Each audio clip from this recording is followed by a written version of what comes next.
That's really messed up. Well, welcome to Rock Truth. We have two special guests today. Like, we are like double blessed.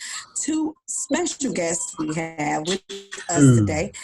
We have Pastor Dexter Harris, who is a pastor of Bethel Church. Am I correct? In Gary, Indiana? Yep, Gary, Indiana, the T. I know that's right. I like you. And then we have Miss Andrianna Johnson, Lady J, rocking poetic truth with us today. And I found out she is a fellow Emersonian. Like, come on. Oh, the tornadoes in the building. In the building, and it just don't get no better. Well, definitely. I want to definitely start off the show though by, in a sense, retracting or correcting a statement that I made last week in reference to the bilateral and unilateral contracts that we have in marriage. We are continuing our topic, which is love and war. What are your rights, roles, and responsibilities in relationship? In a relationship. So last week I stated that in marriage, there's a unilateral contract between you and God. That's not true. It is a bilateral contract between you and God. So I'm going to kind of go slow and break down all the contracts that we have. So the unilateral contract is a contract that you have between you and God regarding salvation. Okay? That covenant that he makes with you is a covenant that says, even if you don't fulfill your end of the bargain, I still got you. So that's why it's one way. It's only one way. I know, right? So the bilateral contract is the contract that's between you and God in marriage. The contract between you, a man and a woman, does not exist. And we'll discuss it in just a second. In marriage, the contract is between you and God, and it's a bilateral contract between a fallible person and an infallible person. So again, just in case you don't show up with your end, you got somebody who has a track record of keeping it 100. To you all, now, Pastor Dexter Harris. I call him Pastor Dex whenever I get the chance to meet him. And I'm just letting you know, your hairstyle is what I'm trying to get. Yeah, show him the break. Show him the break. Hey, but I got to get it rebraided. So I do got a question, man. I do got a question about your business. So what do you do in general? Like, is DKX flooring? I know it's detail work. So like just a broad scope. What is like some of the services that you offer?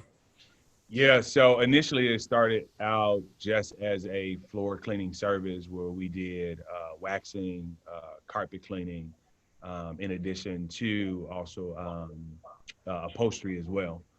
And one day I was cleaning a lady's carpet and she asked me, can I clean the carpet in her car? And I'm like, sure, I can do that. Right. So I did it. I posted it on Facebook and my inbox blew up. Wow. Everybody was like, can you do my car too? I added car detailing in on it. But originally it was just carpet cleaning, upholstery cleaning, waxing, and grout cleaning. Okay, that's what's up. Car detailing. We do interior and exterior. We just added waxing on. Okay. As an additional service. Yeah. Right. And I think that's awesome because some of your Facebook pictures that I was seeing, I saw some young men in there. So do you employ a lot of students or younger teens, or was that just like some of your students or something? Yeah, so I try to employ teens within the city of Gary. We do W-9 them, and just a way to put positive money in their pocket. Some of them have been attached to the youth ministry that I started a few years ago back with Bethel Church, which I don't want to get too ahead of the interview, but that really led to and really inspired me to turn the skills that I had into a business.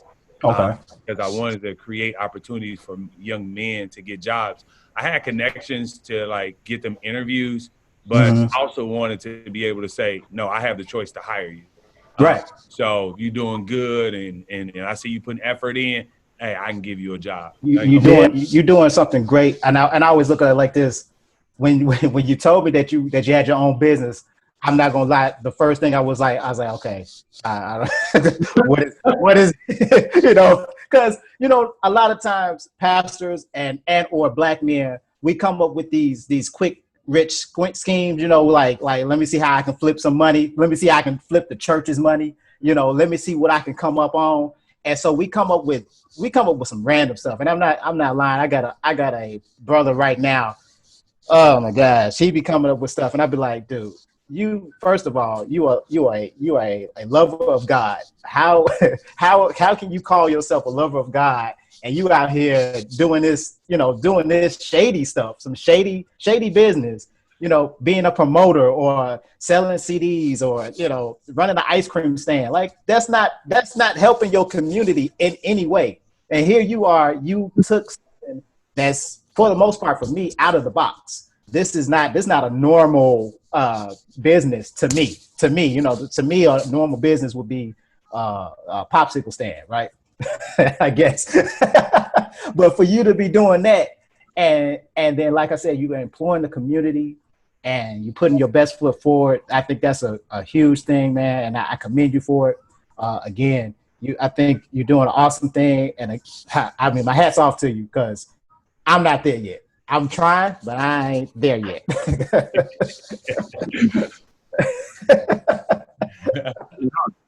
That's true. It's funny, when you first told me about it, Will, I was like, man, I wish I'd have known that like a week prior, because my sister just got her floors done. Remember, I said that, and I was like, as soon as you said that, because it's something different. That's what I was saying before. Like we think of business, we like, oh, I got T-shirts, or everybody clothing company, or every female does hair. I'm saying like, nah, that's different. That shows you the level of commitment that he has. Like, you know what? This is serious, and there's a certain craftsmanship that you have to go with this as well. Yeah. That's something that kids can learn and take somewhere else if they decided to do it. Like, it's enriching my community, not just providing them a job, but it's also providing them with a trade as well. Absolutely. So because that's got to be a unique skill. There's got to be. I mean, I'm not gonna let anybody touch my car. So if you know what you're doing, then yeah. But I have a question for Pastor Harris. What you have going on with your cleaning, the carpet cleaning business?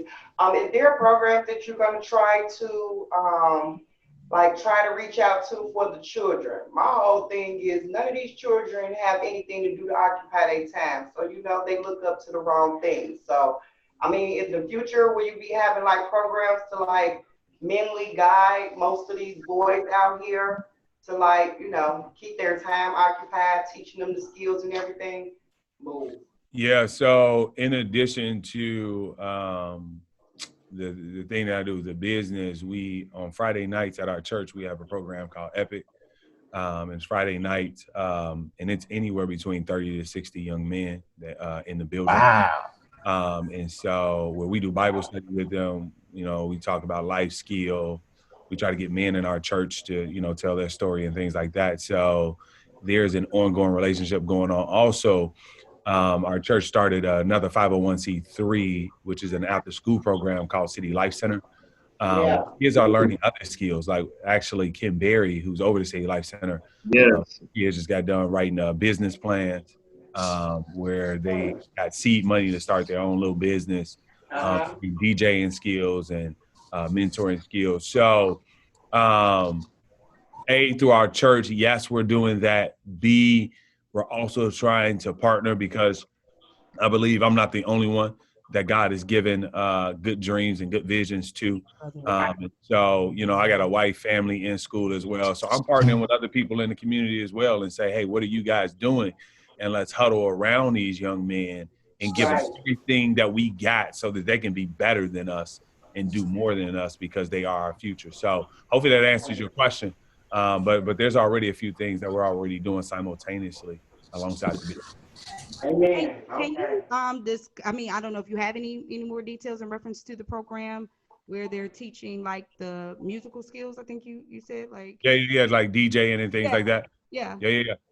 You want to know like location wise in particular? Yes. Yeah. So okay. So the way that it works is the 501c3 that is the City Life Center. They're actually housed in our building, the church, Bethel Church on Fifth Avenue. It used to be a Boys and Girls Club, and so we utilize it for both church service and we utilize it for an after-school program, summer program as well. It's located at 5 West Fifth Avenue in Gary, Indiana.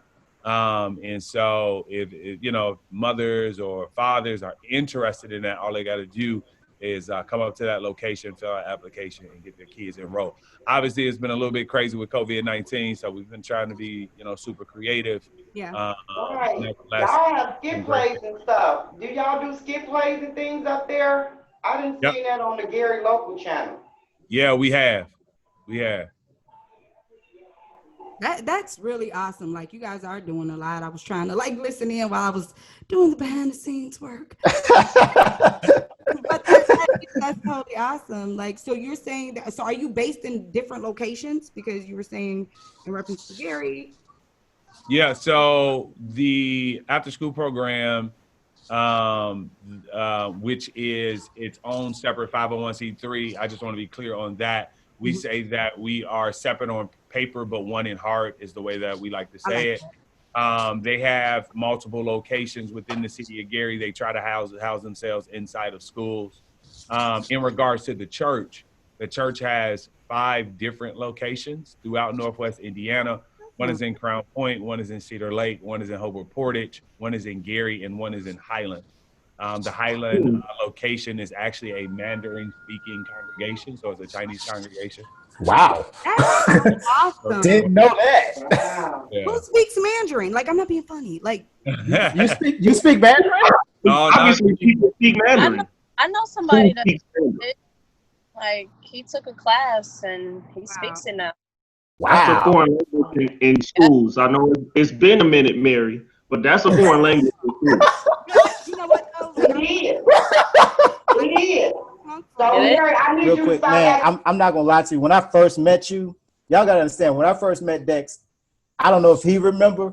When I first met Dex, they brought me into a crowded room, right? And there was a whole bunch of people around. And my sister was like, my pastor over there. And I was like, okay, so I'm looking over there, right?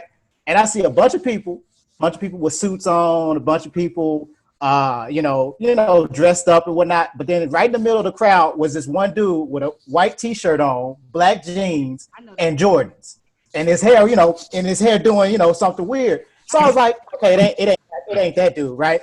Because y'all gotta realize I had been to Bethel Church before, right? And Bethel is kind of laid back, but they're predominantly like the big church in Crown Point. That's the one I went to.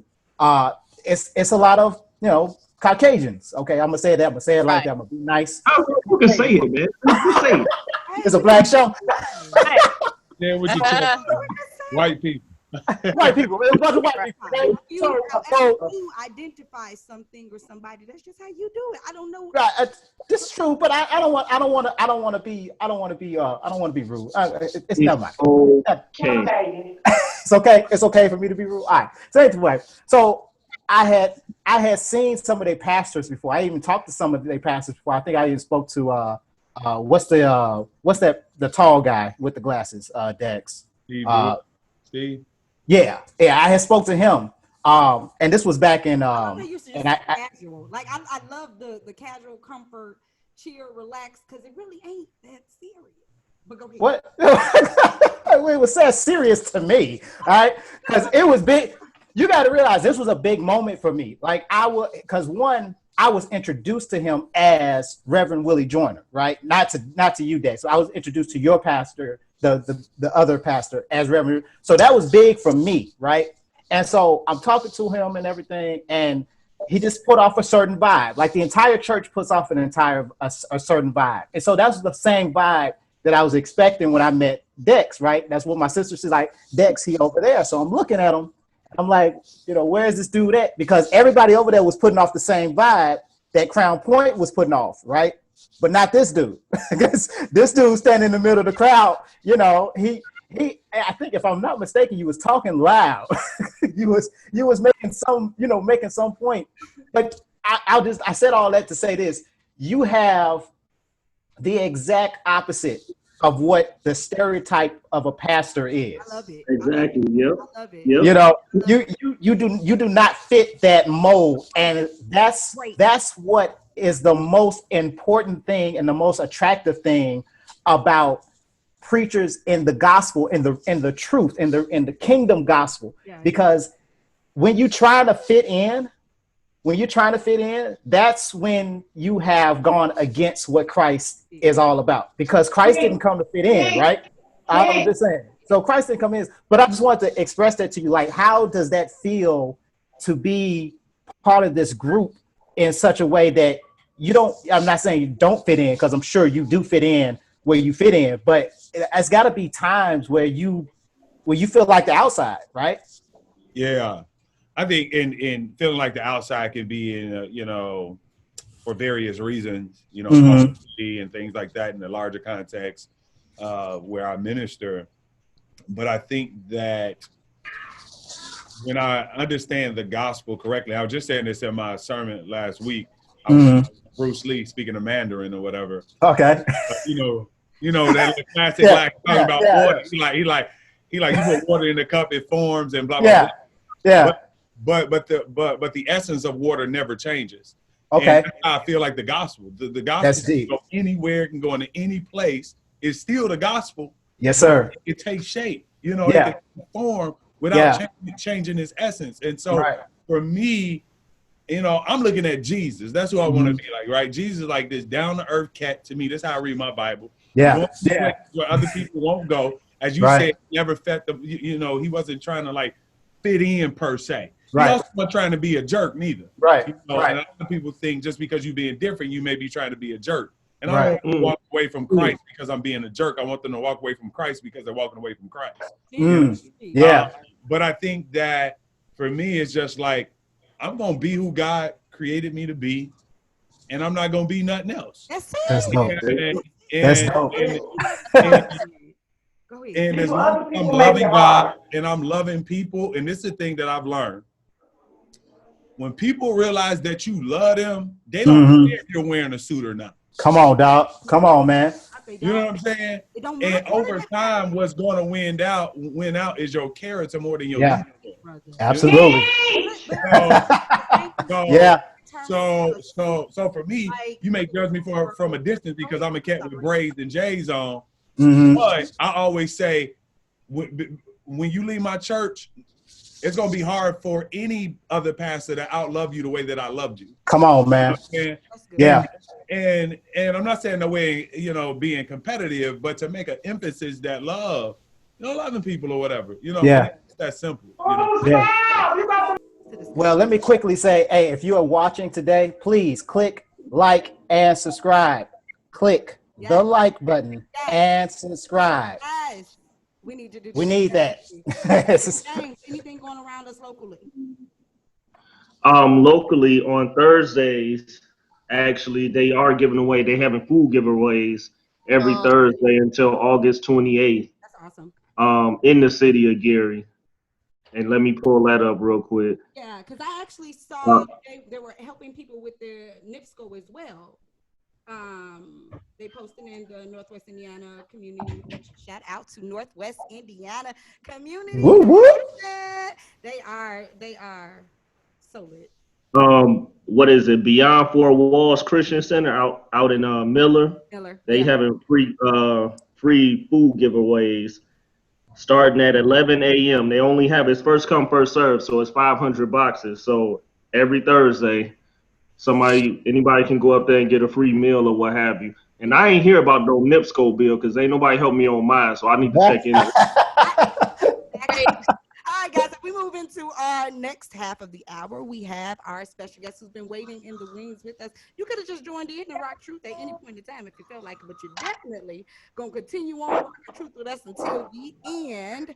She is the author of I Love This. Is that somebody's bathroom? Oh, boy. I'm going to need you to stop, Billy. Stop. That was not me. That was James. That was James. In my birthday suit. Calm down.